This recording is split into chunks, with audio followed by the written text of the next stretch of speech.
ஓம் நம சிவாய.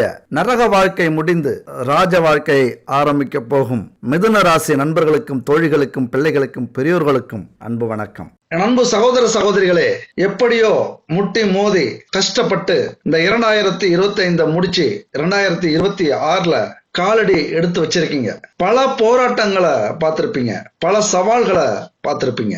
தப்பி பிழைச்சதே பெரிய காரியம் அப்படின்னு சொல்ற அளவுக்கு பல அதிர்ச்சி சம்பவங்கள் கூட நடந்திருக்கும் உங்க வாழ்க்கையில. இந்த 2026வது துவண்டு கிடக்கிற நம்மளை தூக்கி நிறுத்துமா?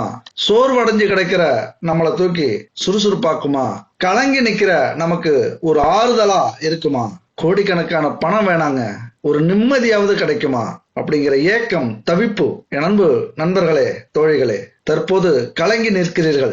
அனைத்து கதவுகளும் மூடப்பட்டிருக்கு. என்ன செய்யறதுன்னே தெரியாம வீழ்ச்சிக்கிட்டு இருக்கீங்க. பல பேருக்கு இந்த வாழ்க்கை அவ்வளவுதானா, நம்ம வாழ்க்கை இப்படியே போயிடுமா, என்னைக்கு நம்ம கனவு நிறைவேறது, நம்ம லட்சியம் நிறைவேறது, என்னைக்கு இதை அடைவோம் அதை அடைவோம் அப்படிங்கிற ஒரு தவிப்பு, பரபரப்பு, ஒரு விரக்தி கூட ஏற்பட்டிருக்கலாம். செய்வதறியாம வாழ்க்கையின் கடைசி கட்டத்துல நிக்கிறீங்க. இங்க தோல்விகளும் துரோகங்களும் உங்க வாழ்க்கையவே புரட்டி போட்டிருக்கு. வாழறதுக்கே பிடிக்கலன்னு கூட சொல்லலாம். ஏன்னா எங்க போனாலும் பிரச்சனை, போட்டி, பொறாமை, துரோகம். நீ முன்னேறியா நான் முன்னேறனா, நீயா நானா, பதவிக்கு பிரச்சனை, பொறாமையால உள்ளடி வேலை செய்யறது, கூட இருந்தே குழிபறிக்கிறது, குடும்பம், வேலை, தொழில், பொருளாதாரம், கனவுகள், இதுல எல்லாத்துலயும் பெரிய இடி விழுந்து சிதைந்து போய் என் அன்பு சகோதர சகோதரிகள் கலங்கி நிக்கிறீங்க. ஒண்ணு மட்டும் தெரிஞ்சுங்க, மீள முடியாத ஒரு கஷ்டம் வருது அப்படின்னா அதிலிருந்து நீங்க மீண்டு வருவீங்க அப்படிங்கறதுதான் கடவுளுடைய நம்பிக்கை. அதிலிருந்து மீண்டு வரட்டும், கடைசியா பாத்துக்கலாம் அப்படிங்கறதுதான் கடவுளுடைய எண்ணம். ஒரு தெய்வம் சோதிக்குது அப்படின்னா இன்னொரு தெய்வம் உங்களுக்கு கை கொடுக்க காத்திருக்கு. ஒரு கிரகம் உங்களுக்கு சவாலை கொடுக்குது அப்படின்னா இன்னொரு கிரகம் அந்த சவால்ல இருந்து வெற்றி அடைய கை நீட்டிக்கிட்டு இருக்கு. அதனால இந்த கிரகங்களும் தெய்வங்களும் தந்த சோதனையில் வெற்றி பெறக்கூடிய காலம் இந்த காலம். இனிமே உங்க வாழ்க்கையில நிறைய அதிசயங்களை, நிறைய சாதனைகளை, நிறைய வெற்றிகளை பார்க்கக்கூடிய ஒரு காலம் இது. அதையெல்லாம் அடையணும் அப்படின்னு நடந்த சோதனை இது. அதனால 2026ஆம் ஆண்டு அந்த தெய்வமே இறங்கி வந்து உங்களுக்கான சிம்மாசனத்தை இறக்கி வைக்குது. தயாராகுங்கள் அன்பு சகோதர சகோதரிகளை. காரணம் இல்லாம தெய்வம் எதையும் செய்யாது, இந்த கிரகங்கள் எதையும் நடத்தாது, இந்த பிரபஞ்சம் எதையும் செயல்படுத்தாது. இந்த போராட்டத்துல, சோதனையில, சவால்ல ஜெயிச்சிட்டீங்க அப்படின்னு தான் அர்த்தம். நான் 2026 தொட்டு நானும் மீண்டு வந்திருக்கேன், நானும் உயிரோட இருக்கேன், கண்டிப்பா வரலாற்றில் இடம் பிடிப்பேன், வரலாற்றுல இல்லைனாலும் என்னுடைய சந்ததியினருக்கு நான் மறக்க முடியாதவளாக மாறுவேன் அப்படிங்கிற ஒரு லட்சியத்தோட இந்த 2026ஆம் ஆண்டு தொட்டிருப்பீங்க. கலங்காதீங்க, தெய்வம் இறங்கி வந்து விட்டது. ஜனவரி 15ஆம் தேதியிலிருந்து உங்க வாழ்க்கையை தலைகீழா மாத்த போற அதிசயம், ஆச்சரியங்கள், புதுமைகள் நடக்க போகுது. என் அன்பு சகோதர சகோதரிகளே, நீங்கள் யார் என்று இந்த உலகம் தெரிந்து கொள்ளும் வருடம் இது. கலங்குற கண்களை தொடச்சுக்குங்க, நிமிர்ந்து என்னாலையும் முடியும், நான் தான் இந்த 2026ல சாதனையாளன், 8 திக்கு எங்கும் என்னுடைய பெயர் ஒலிக்கணும், அல்லது என்னுடைய கௌரவமாவது கிடைக்கணும், இழந்த கௌரவத்தை நான் மீட்கணும் அப்படின்னு துணிஞ்சு எழுந்து நில்லுங்க. என் அன்பு சகோதர சகோதரிகளே, மகிழ்ச்சியோடு இந்த வருடத்தை எதிர்கொள்ளுங்க. ஒரு அற்புதமான நாளாக ஜனவரி 15ஆம் தேதி ஆரம்பிக்குது. உங்களால முடியும். நீங்கள் வணங்கிய தெய்வத்துக்கு வேலை வந்துருச்சு. உழைச்சி களைச்சிட்டீங்கல்ல, கவலைப்படாதீங்க. இனிமே அந்த தெய்வமே உங்களை பார்த்துக்கும். நடக்கிறத மட்டும் இனிமே கவனிங்க நீங்க. ஏன்னா கிரக அமைப்புங்கிறது ஒவ்வொரு அமைப்புமே அருமையாக, அற்புதமாக மாறிட்டு இருக்கு. குரு வக்ரமாகி இருக்காரு, ராகு கேது அற்புதமான இடத்துல ஸ்டெடியா இருக்காங்க, சனி பகவான் உங்களுக்கு அள்ளி கொடுக்கறதுக்காகவே வந்திருக்கிறார். மற்ற 9 கிரகங்களும் அருமையான, அற்புதமான ஒரு சூப்பரான இடத்துல இருக்காங்க. என்ன செய்ய போறாங்க, உங்களை எப்படி ஜெயிக்க வைக்க போறாங்க, சிம்மாசனத்துல உங்களை எப்படி உட்கார வைக்க போறாங்க அப்படிங்கறத பத்தி தான் இந்த வீடியோ முழுமையும் நம்ம பார்க்க போறோம். தயாராகுங்க. எதுக்கு? சிம்மாசனத்துல உட்கார்றதுக்கு தயாராகுங்க. நீங்க ராஜாவாக போறீங்க.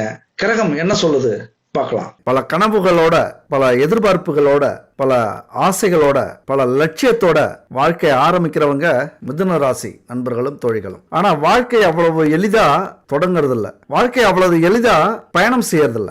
எப்படி கஷ்டத்தோட, துன்பத்தோட, துயரத்தோட தொடங்கி பயணம் செய்யற வாழ்க்கை மிதுன ராசிகளோட வாழ்க்கை. ஆனா முடிவு மிகப்பெரிய வெற்றியை அடையக்கூடியதாக இருக்கும். இதுதான் விதி. அப்ப இந்த வாழ்க்கை பல விஷயங்கள்ல போராட்டம், அவமானம், பிரச்சனைகள், இப்படி குடும்பத்துல தொடங்கி சமூகம், கௌரவம், வேலை, தொழில், ஆசைப்பட்ட துறை, வெளிநாடு, இப்படி எல்லா விஷயத்திலுமே, எல்லா வாழ்க்கையினுடைய அங்கங்களிலுமே ஒரு போராட்டத்தை, பிரச்சனையை சந்திக்கக்கூடிய காலகட்டம் இது. ஆனா உங்களுக்காக எதுவுமே செய்ய மாட்டீங்க. மிதுன ராசியை பொறுத்த வரைக்கும் உங்கள் ஆத்மாவுக்காக எதையும் விருப்பப்பட்டு செய்யாதவர்கள். உங்க குடும்பத்துக்கு, உங்களை சார்ந்தவர்களுக்கு, உங்கள் உறவினர்களுக்கு இப்படித்தான் உங்களது உழைப்பும் பலனும் போய் சேருமே தவிர உங்களுக்காக இல்லை. ஆனாலும் நீங்க படுற அவமானம், நீங்க படுற கஷ்டம், நீங்க படுற துன்பங்கள் மிக மிக அதிகம். திரும்பி பார்த்தா உங்களுக்குன்னு எதுவுமே இருக்காது, யாருமே இருக்க மாட்டாங்க. ஆனா அதை பத்தி கவலைப்படாத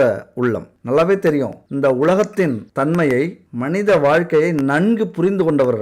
என்னதான் ஆடுனாலும் மனுஷனுக்குன்னு எதுவுமே கடைசி வரைக்கும் நிலைக்காது, கொண்டு போக முடியாது. கஷ்டப்படுவோம், சந்தோஷமா வாழ்வோம், கடைசியில இறைவனிடம் ஒப்படைச்சிட்டு நம்ம பட்டே போயிட்டே இருப்போம். இந்த கர்மாவை தூய்மையான கர்மாவா மாற்றணும். இந்த வாழ்க்கையை 4 பேருக்கு உதவி செய்யக்கூடிய, பயனடையக்கூடிய வாழ்க்கையாக இருக்கணும் அப்படிங்கிறது மிதுன ராசிகளுடைய வாழ்க்கை தத்துவம் அப்படின்னு கூட சொல்லலாம். இப்ப இந்த காலகட்டத்தில் என்னதான் அடுத்தவர்களுக்கு உதவி செஞ்சாலும் நம்ம வாழ்க்கையில 4 அனுபவிக்கணும் அப்படிங்கிற ஒரு ஆசை இல்லாமல் இருக்குமா? அந்த ஆசையை பூர்த்தி செய்யக்கூடிய, உங்களது லட்சியத்தை பூர்த்தி செய்யக்கூடிய, உங்களது கனவுகளை நனவாக்கக்கூடிய காலகட்டம். நீங்க என்ன நினைச்சீங்களோ, எப்படி ஒரு வாழ்க்கை அமைஞ்சா எப்படி இருக்கும், ஆசைப்பட்ட அந்த வாழ்க்கை இருக்குல்ல, இனிமே வரப்போகுது. ராஜ வாழ்க்கை வரப்போகுது. இது உண்மைங்க, சத்தியம். உங்களை நம்பி நான் சத்தியம் பண்றேன். அந்த வாழ்க்கையை உங்களுக்காக நீங்க கொண்டு வருவீங்க அப்படிங்கிற நம்பிக்கை எனக்கு இருக்கு. உங்களுக்கு இருக்கா?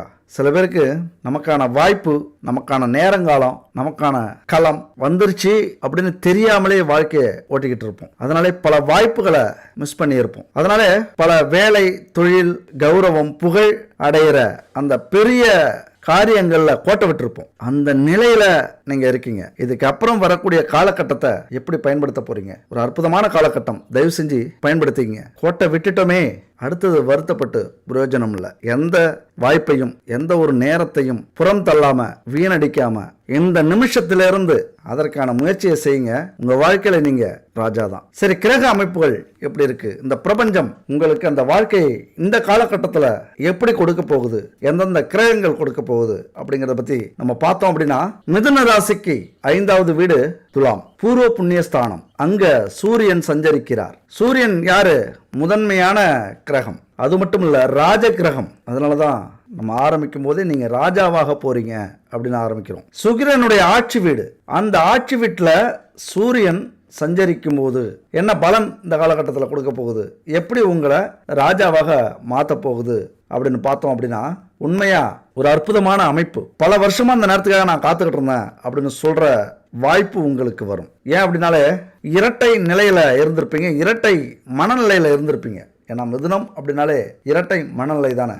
அப்ப எதையுமே ஒரு துல்லியமா ஆராய்ஞ்சு, ஒரு முறைக்கு 2 முறை யோசிச்சு எல்லாரும் வாழ்க்கையில உழைப்பாங்க. ஆனா மிதுன ராசியை பொறுத்த வரைக்கும் உழைப்பே வாழ்க்கை. உழைப்பினுடைய உன்னதத்தை வெளிப்படுத்துபவர்கள் இவங்கள மாதிரி ஒரு லட்சியத்துக்காக உழைக்கிறவங்க, குடும்பத்துக்காக உழைக்கிறவங்க, கனவுகளுக்காக உழைக்கிறவங்க யாருமே இல்லை. உங்களை புகழ்ந்து பேசுறேன் அப்படின்னு நினைக்காதீங்க. உங்களுக்குள்ளார இருக்கிற திறமை உங்களுக்கே தெரியாம இருந்திருக்கலாம். அதை மட்டும் கொஞ்சம் நீங்க புரிஞ்சுக்கிட்டு வெளியில கொண்டு வந்தீங்க அப்படின்னா, ஆடு மாதிரி இருந்தாலும், சிங்கம் மாதிரி, பூனை மாதிரி இருந்தாலும், புலி மாதிரி இந்த காலகட்டத்தில் புறப்படக்கூடிய அமைப்பு உங்களுக்கு உருவாகும். எப்பொழுதுமே பல விஷயங்களை கெதர் பண்ற, அதாவது ஆராய்ச்சி பண்ற, உள் வாங்கிக்கிற ஒரு தன்மை உங்களுக்கு இருக்கு.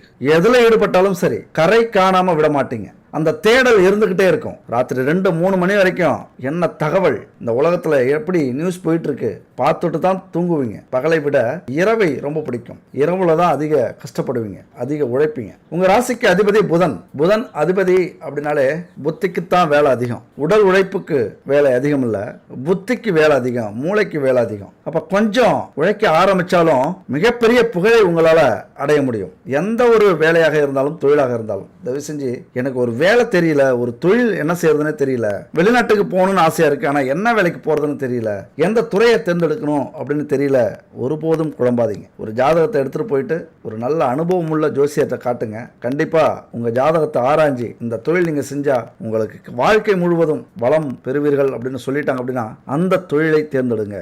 மிதுன ராசியை பொறுத்த வரைக்கும் புத்தியை பயன்படுத்தி எந்த ஒரு தொழிலாக இருந்தாலும் நீங்க செய்யும் போது மிகப்பெரிய வெற்றியை அடையலாம். ஆராய்ச்சி துறை, ஆசிரியர் துறை, மார்க்கெட்டிங் துறை, மேனுஃபேக்சரிங் துறை, அடுத்தது புதுசா கண்டுபிடிக்கிற அந்த துறை, இதுலலாம் நீங்க இறங்குனீங்க அப்படின்னா சொல்லி கில்லி மாதிரி அடிக்கலாம். தயவு செஞ்சு ஏதாவது பிளான் இருந்தது அப்படின்னா அந்த காலகட்டத்தில் அதை ஆக்டிவேட் பண்ணுங்க. காலம் வரட்டுமே அப்படின்னு காத்திருக்காதீங்க. தொழில் ஆரம்பிச்சுக்கலாம், நேரம் சரியில்லை, ஒருபோதும் காத்திருக்காதீங்க. முயற்சி போடுங்க, தொழில் ஆரம்பிங்க. பெரிய முதலீடு போடாம உழைப்பை அதிக மூலதனமாக்கி ஒரு சின்ன முதலீடை போட்டு ஆரம்பிச்சு வைங்க. நல்லதோ கெட்டதோ சீக்கிரம் அனுபவம் கிடைச்சி நல்ல லாபத்தை சம்பாதிக்கக்கூடிய காலகட்டம் இது இல்லையா?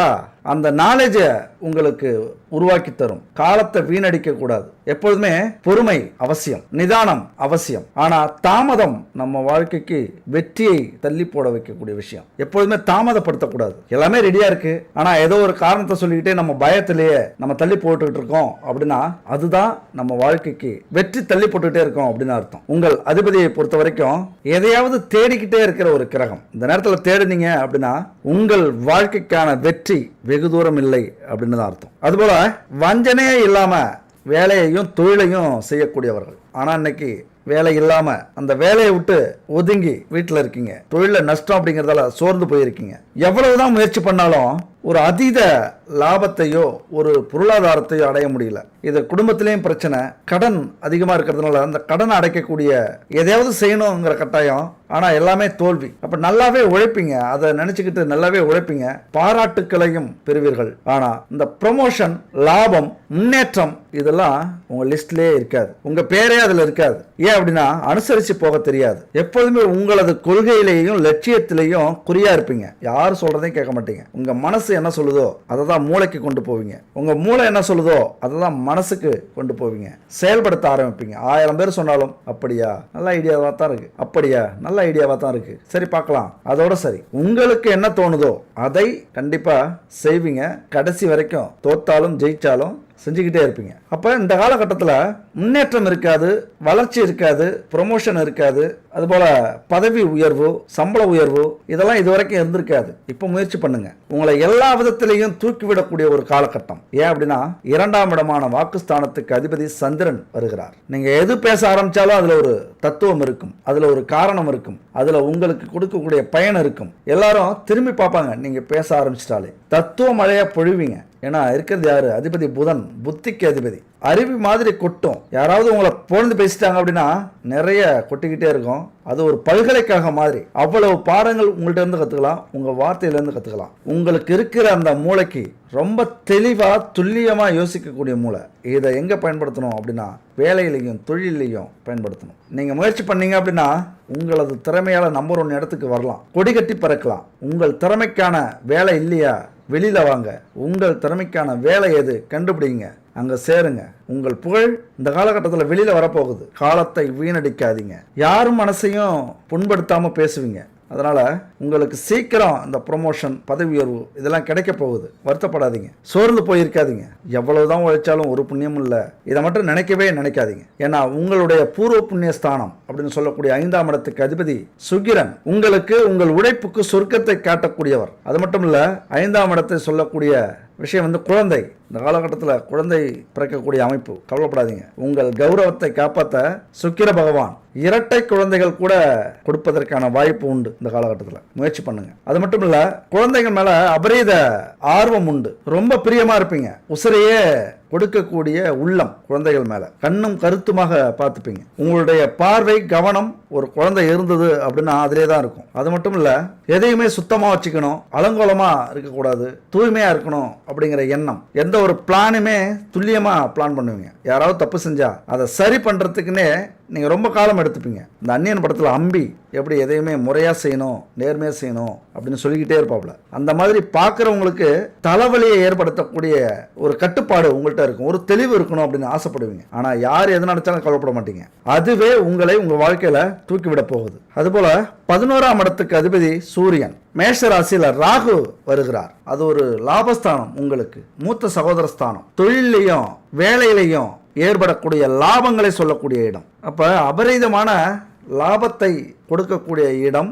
எப்படி லாபம் கிடைக்கும் அப்படின்னா, நீங்க செய்யக்கூடிய தொழில் உங்களை போராட வைத்து வெற்றி பெற வைக்கும். ஏன் அப்படின்னா, மேஷராசிக்கு அதிபதி செவ்வாய், செவ்வாய்க்கு கடவுள் முருகப்பெருமான். அழகென்ற சொல்லுக்கு முருகா மட்டும் இல்ல, வீரத்துக்கும் முருகன் தான். போராட்ட காலத்துல பின்னாடி அரசனாக நிற்கக்கூடியவர் அல்ல, தளபதியாக வீரர்களாக நின்று போரிடக்கூடியவர்கள். கலகக்காரகர் அப்படின்னு சொல்லலாம், இரத்தக்காரகன். உங்களுடைய இரத்தமும் வீரமும் இந்த நேரத்தில் அபரிதமான ஒரு ஆர்வத்தில் இருக்கும், ஒரு கிளர்ச்சி உருவாகி இருக்கும். நீங்கள் முயற்சி பண்ணீங்க அப்படின்னா அந்த லாபத்தை சீக்கிரம் கொண்டு வரலாம். அப்போ 11ஆம் வீட்டில் ராகு இருக்கிறதுனால உங்களது எண்ணங்களை பிரம்மாண்டமாக்கும், அந்த எண்ணத்தை வச்சு உழைக்க வைக்கும். நீங்கள் என்ன தொழில் செய்கிறீங்களோ அதில் உங்களை முன்னேற்ற வைக்கும், மிகப்பெரிய இடத்துக்கு கொண்டு போகும். அப்போ உங்களுடைய எண்ணத்துக்கும் செயலுக்கும் குடும்ப உறுப்பினர்கள் துணையாக இருப்பாங்களா அப்படின்னா, நீங்கள் எதெல்லாம் நினச்சி உங்கள் குடும்பத்துக்காகவும் உங்கள் துணைக்காகவும் உங்கள் குழந்தைகளுக்காகவும் உங்கள் உறவுகளுக்காகவும் செய்கிறீங்களோ அதற்கான முழு பலனும் அதற்கான முழு மரியாதையும்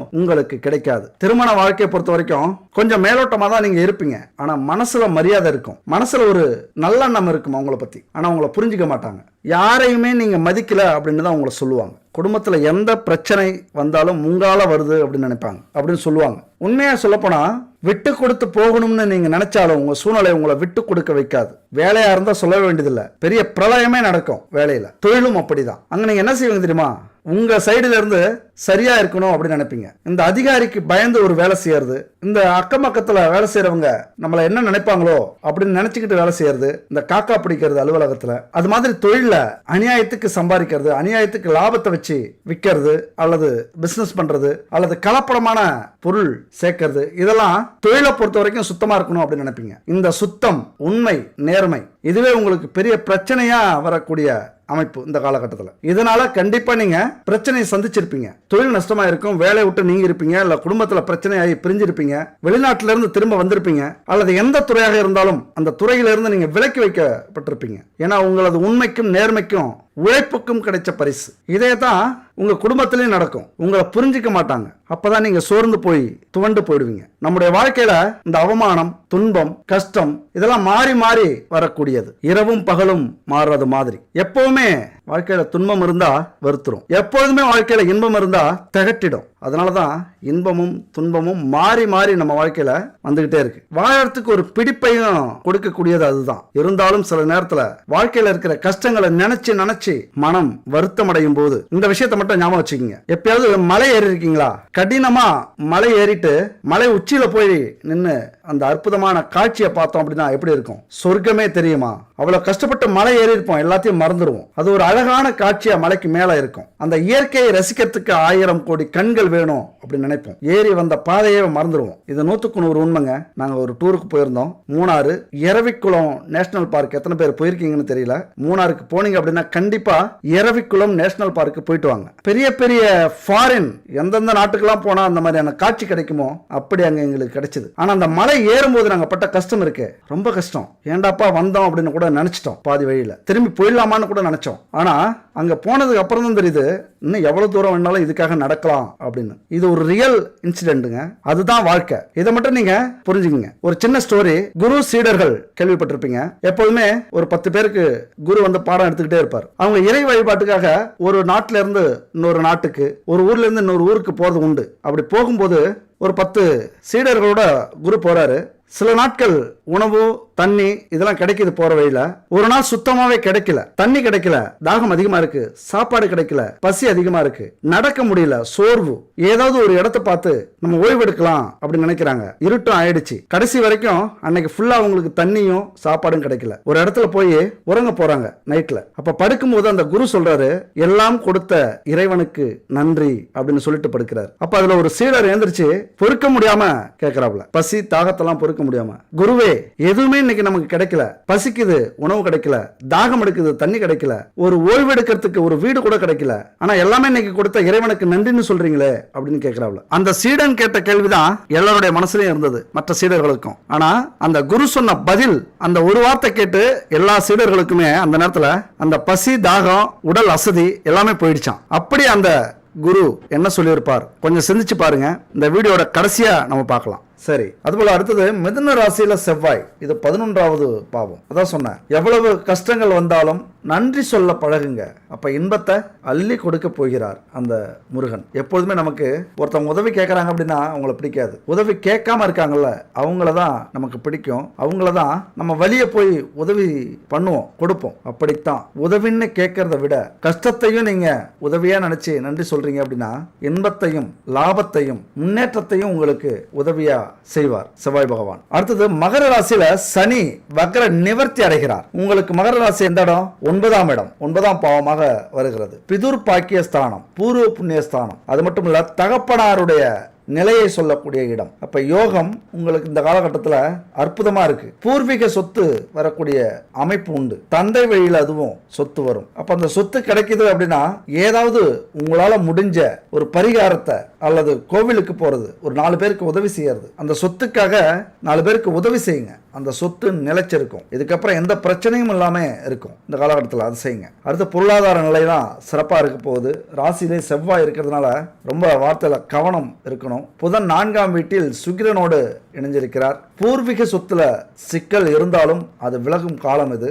சுப விரயம் அதிகமா ஏற்படும். அஷ்டம சனியாக இருந்ததுனால சனி வக்ர நிவர்த்தி அடையறதுனால அஷ்டம சனியின் தாக்கம் நீடிக்கலாம், ஆனா எச்சரிக்கை தேவை. அப்ப அதெல்லாம் எங்கெங்க பாதிப்பு நமக்கு கொடுக்கும் அப்படின்னா குடும்பத்துல கொடுக்கும். எவ்வளவு சம்பாதிச்சாலும் திருப்தி அடைய மாட்டாங்க. அப்ப உங்களுடைய அந்த திறமையால வாக்கு வன்மையால இப்படிதான் நீங்க ஒவ்வொரு பிரச்சனையையும் கடக்க வேண்டியது இருக்கும். லாபத்தை இந்த காலகட்டத்தில் அதிகரிக்க வாய்ப்பு இருக்கு. தொழில் செய்யக்கூடியவர்கள் இந்த ஒப்பந்தம், வேலையாட்களை அமர்த்துறது இதெல்லாம் கொஞ்சம் எச்சரிக்கையோடு இருங்க. அதே நேரத்தில் வேலையாட்களுக்கு கொடுக்கக்கூடிய சம்பளம் எதையுமே பாக்கி வைக்காதீங்க, அவர்களுடைய மன வருத்தத்தை நீங்க வாங்கிக்காதீங்க. ஏன்னா அஷ்டம சனி அப்படின்னா வேலையாட்களை குறிக்கக்கூடியது சனி பகவானின் காரகத்துவம். முதலாளியை விட சனி பகவானுக்கு வேலையாட்களை பிடிக்கும். அப்ப அவங்களுக்கு நீங்க எந்த அளவுக்கு உண்மையா இருக்கீங்களோ, உதவிகள் செய்றீங்களோ, அவங்களுடைய உழைப்புக்கேற்ற வருமானத்தை கொடுக்குறீங்களோ அந்த அளவுக்கு சனி பகவான் உங்களை உயர்த்தி விடுவார், சந்தோஷப்படுவார். பரவாயில்ல, நம்ம ஆளுக்கு சரியா உழைப்புக்கேற்ற ஊதியம் கொடுக்கிறாப்ல,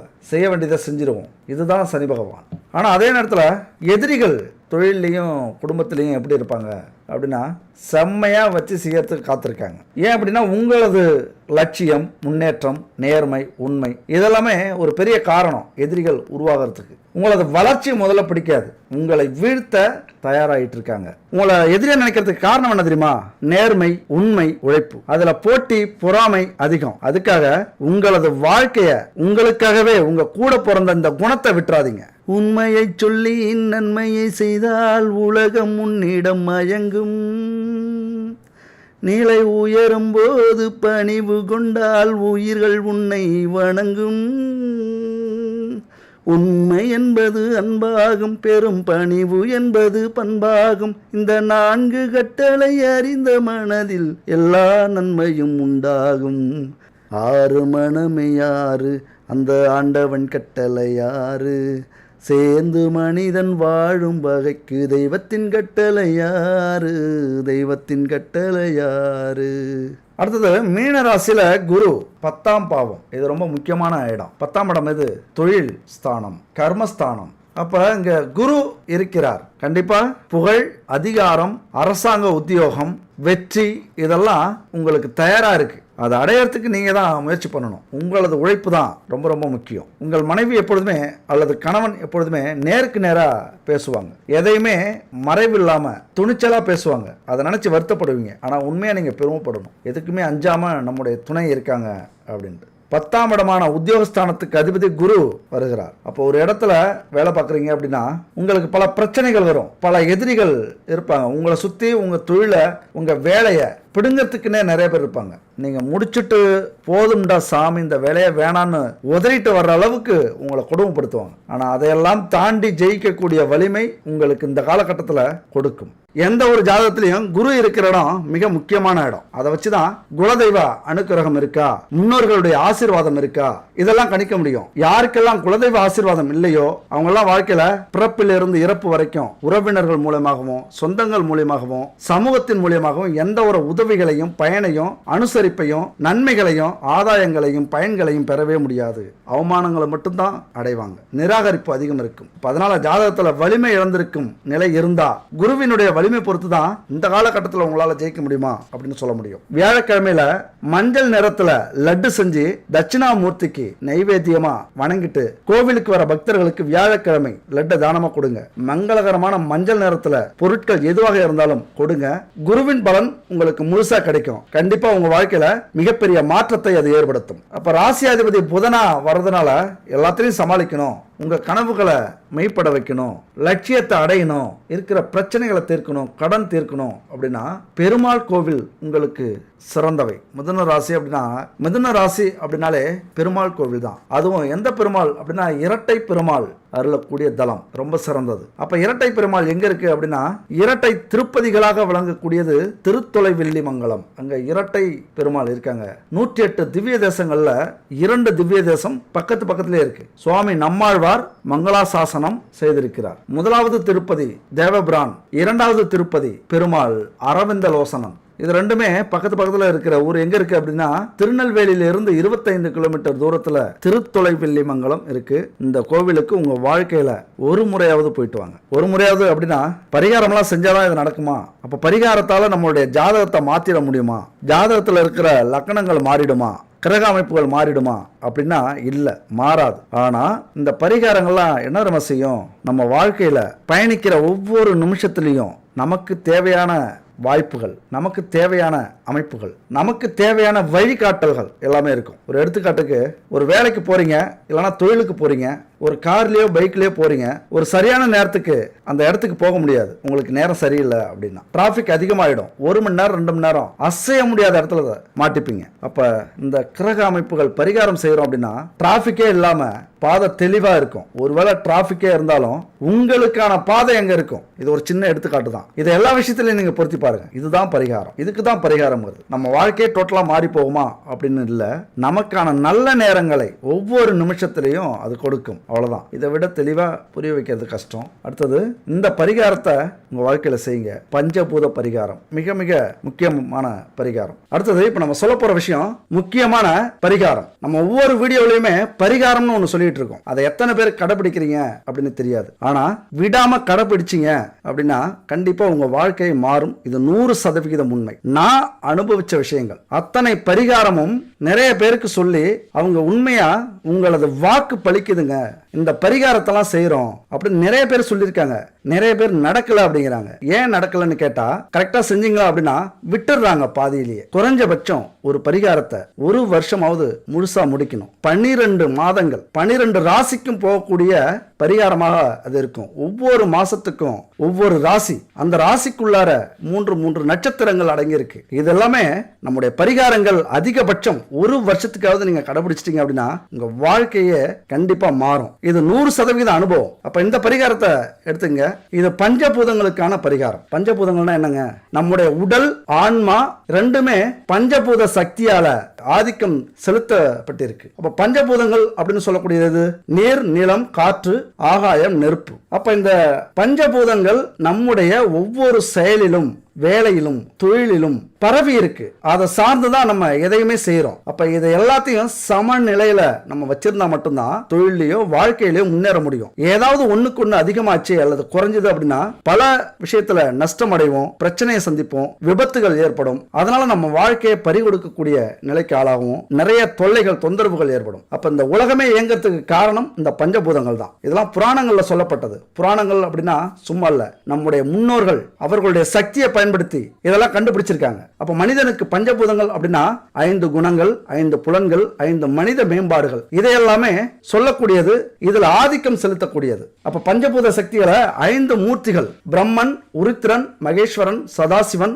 விஷ்ணு, இந்த 5 பேரும் ஆட்கொண்டிருக்கிறார்கள். பஞ்சபூத சக்திகளான பராசக்தி, ஆதிசக்தி, இச்சாசக்தி, கிரியாசக்தி மற்றும் ஞான சக்திகள், இதெல்லாமே பஞ்சபூத சக்திகள். அப்ப இவைகளுக்கான பரிகாரங்களையும் மந்திரங்களையும் நம்ம செய்யும் போது இந்த பஞ்சபூத சக்திகள் நமக்கு ஆட்டோமேட்டிக்கா கிடைக்கும், சமநிலையில இருக்கும். அதனாலதான் இந்த பஞ்சபூத பரிகாரம்ங்கிறது உங்க வாழ்க்கையில கண்டிப்பா மிக மிக முக்கியமானது. இது வரைக்கும் எந்த பரிகாரத்தை நீங்க கடைசி வரைக்கும் செய்றீங்களோ இல்லையோ, இந்த பஞ்சபூத பரிகாரத்தை செய்யுங்க. பஞ்சபூத சக்திகள் நமக்கு கிடைச்சாலே எல்லாத்துலயும் நம்ம கில்லியா மாறிடுவோம், கெத்தாயிடுவோம். அவ்வளவு சக்தியும் நமக்கு நம்முடைய மனசையும் உடம்பையும் தெளிவுபடுத்தும். அதுக்கு என்னென்ன தேவைகள் அப்படின்னு பாத்தீங்கன்னா, பஞ்சகவ்ய விளக்கு, பஞ்சகவ்ய சாம்பிராணி, பஞ்சகவ்ய அகர்பத்தி, பஞ்சதீபத்திரி, பஞ்சதீப எண்ணெய், இது எல்லாமே பஞ்சபூதங்களை தன்வசப்படுத்தக்கூடிய பொருட்கள். இந்த 5 பொருளும் உங்க வீட்டுல பரிகாரம் செய்யற காலகட்டம் மட்டும் இல்ல, எப்போதுமே இருந்ததுன்னா உங்க வீட்டுல அவ்வளவு சக்தி கிடைக்கும், பஞ்சபூத சக்திகள். அப்ப இந்த பஞ்சகவ்ய விளக்கு, சாம்பிராணி, அகர்பத்தி எல்லாம் எப்படி செய்யறாங்க அப்படின்னா, பசுமாட்டிலிருந்து எடுக்கக்கூடிய